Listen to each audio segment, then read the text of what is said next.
अहिले नेपालभरि यो भिडियोले नेपाल खायो, विश्वमै चर्चित पार्ने गरेर भाइरल भयो यो भिडियो।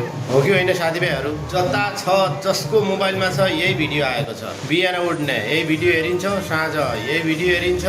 खायो नेपालै खाने भयो। आसुपा पार्टीले जहाँ पनि कोही भन्छ नराम्रो गरे सबैलाई समेटेर लिएको सबैले देख्नुभयो नि। हाम्रो सुदूरपश्चिमको पहिचान, एक नम्बर पुर्खादेखिको पहिचान हुड्क्यौली भन्ने अहिले ढाँसोपाई आएर त पुरा विषय चिनाइदियो नि साथीभाइहरू। कस्तो लाग्यो? अहिले त्यही 35-36 वर्ष त्यही विभिन्न अरू दलका सबै सभापति, सबै नेताहरू गाउँ गाउँमा गएर भोट मागेकै थिए। नमस्कार हामीलाई भोट दिनु मात्रै भन्दै थिए बस। अहिले त रासोपाले सबैलाई बराबर गरेर अहिले यो सुदूरपश्चिमको पहिचानलाई पनि विश्वमा देखाइदियो। मलाई यति खुस लाग्यो।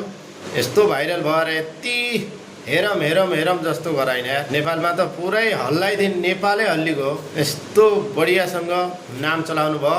एकदम म उहाँ बहिनीहरूलाई कति 4-5वटी बहिनी तिनलाई त मेरो तर्फबाट एक नम्बर तलौट मार्न चाहन्छु। र साथीभाइहरू कस्तो लाग्यो यो भिडियोलाई सेयर पनि गरिदिनु होला। एकदम नेपालको हाम्रो सुदूरपश्चिमको पहिचान अगाडि बढाएर अनि आफूले एकदम आफ्नो प्रस्तुति राखेर जानुभयो बहिनीहरूले। एकदम धन्यवाद छ।